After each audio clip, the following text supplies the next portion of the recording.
आज के वीडियो में हम लोग पढ़ने वाले हैं अमांडा पोयम को, जिसे लिखा है रॉबिन केलिन ने। और देखो, मुझे पता है तुम्हारा हाफ ईयरली एग्जाम एकदम एकदम एकदम पास आ ही चुका है और ये वीडियो बहुत ज्यादा लेट से आ रहा है, लेकिन ये वीडियो बहुत ही ज्यादा वर्थ इट होने वाला है क्योंकि इस वीडियो में मैंने तुम्हारे पोयम को एकदम डिटेल में वर्ड बाय वर्ड अच्छे से समझाया है। साथ ही साथ इस पोयम में जितने भी हार्ड मीनिंग्स तुम्हारे हैं वो भी मैं तुम्हें इसी वीडियो में बता दूंगा। अच्छे से वीडियो को देखना, बहुत मजा आएगा। जब हम छोटे थे हमें लगता था हमारे एल्डर्स हमें कंट्रोल करना चाहते हैं, चाहे हमारी मम्मी हो, चाहे हमारे पापा, चाहे हमारे बड़े भाई बहन, सभी हमें बोलते रहते थे कि ये मत करो, वो मत करो, ये मत करो, वो मत करो, और ऐसे ही बहुत सारे रिस्ट्रिक्शंस डाला करते थे। चलो कुछ एग्जांपल्स भी ले लेते हैं जो रिस्ट्रिक्शंस वो हमारे ऊपर डाला करते थे। सबसे पहले एक लड़की का नाम लेते हैं। चलो मेरी एक्स का नाम ले लेते हैं, मजाक कर रहा हूं, मैं सिंगल ही हूं, ठीक है। एक लड़की का नाम ले लेते हैं, फॉर एग्जांपल आयशा। तो मान लेते हैं तुम एक लड़की हो और तुम्हारा नाम है आयशा, ओके, और तुम्हारी मम्मी आकर तुम्हें इंस्ट्रक्शंस दे रही है, जैसे कि सब्जी पूरा खाओ आयशा, वरना तुम्हें स्वीट्स नहीं मिलेगा। जानवरों जैसा बेड पर मत खाओ, जाकर टेबल पर खाओ आयशा। सोफा पर पालथी मारकर मत बैठो आयशा। टीवी का रिमोट तुम्हें 1 घंटा से ज्यादा के लिए नहीं मिलेगा आयशा। तो ऐसे ही बहुत सारे रिस्ट्रिक्शंस हैं जो हमारे पेरेंट्स हम पर बचपन में डाला करते थे। एंड टू बी ऑनेस्ट, जब मैं तुम्हारी उम्र का था, नहीं तुमसे थोड़ा छोटा ही था, जब मैं 12-13 साल का था, तब मेरे पेरेंट्स भी मेरे ऊपर बहुत ज्यादा रिस्ट्रिक्शंस डालते थे। एंड मुझे भी बहुत ज्यादा गुस्सा आता था कि I am fucking 12 year old, मुझे पता है मुझे लाइफ में क्या करना है, mature enough and smart enough to understand everything. लेकिन अगले ही पल आयरन मैन बनने के सपने देखने लगता था।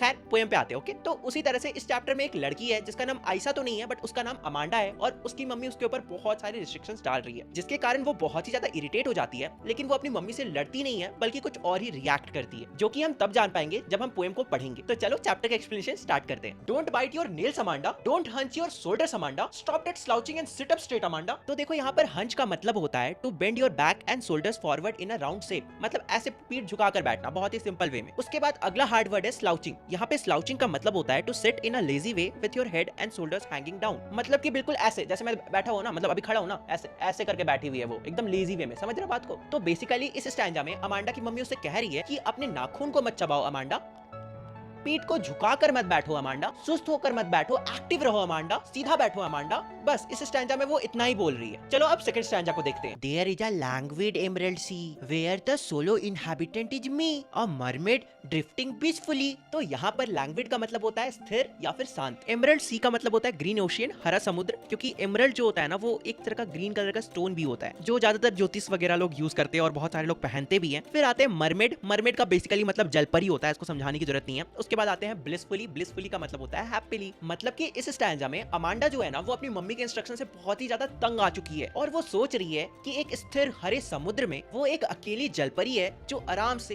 हैप्पीली तैर रही है। मतलब कि बेसिकली अमांडा इस स्टैंजा में अपने ही दुनिया में, अपने ही इमेजिनेशन में खोई हुई है। वो अपनी मम्मी के बातों पर ध्यान नहीं दे रही है। Did you finish your homework Amanda? Did you tidy your room Amanda? I thought I told you to clean your shoes Amanda. वैसे थर्ड स्टैंजा में ऐसा कोई हार्ड वर्ड तो है नहीं। यहाँ पर अमांडा की मम्मी उसे कह रही है, मैंने तुम्हें होमवर्क करने बोला था, रूम साफ करने बोला था और जूता भी साफ करने बोला था, तुमने किया अमांडा? बस इतना ही कह रही है। अब अगले स्टैंजा पे चलते हैं। I am N orphan roaming the street, I pattern soft dust with my hushed bare feet, the silence is golden, the freedom is sweet। तो यहाँ पर hushed का मतलब होता है साइलेंटली। देखो, अमांडा अभी भी अपने दुनिया में ही खोई हुई है, वो अपनी मम्मी के बातों को इग्नोर कर रही है और वो अपने ही इमेजिनेशन में सोच रही है कि वो एक ऑर्फन है। ऑर्फन का मतलब जिसके माता पिता नहीं होते, मम्मी पापा नहीं होते। मतलब बेसिकली अमांडा सोच रही है कि वो एक अनाथ लड़की है और वो स्ट्रीट्स पे फ्रीली घूम रही है, अपने पैरों से एकदम साइलेंटली बालू मिट्टी में पैटर्न बना रही है। अब ऐसे हॉ रिएक्ट मत करना, तुमने भी बचपन में किया ही होगा, अपने पैरों से बालू में डिजाइन बनाना, पैटर्न बनाना, ओके। तो यहाँ पे भी अमांडा यही सोच रही है कि वो एक अनाथ लड़की है और वो कहीं बालू के पास जाके, बालू मिट्टी के पास जाके अपने पैरों से एकदम साइलेंटली ऐसे पैटर्न बना रही है। और जिस जगह पे अमांडा भी है ना,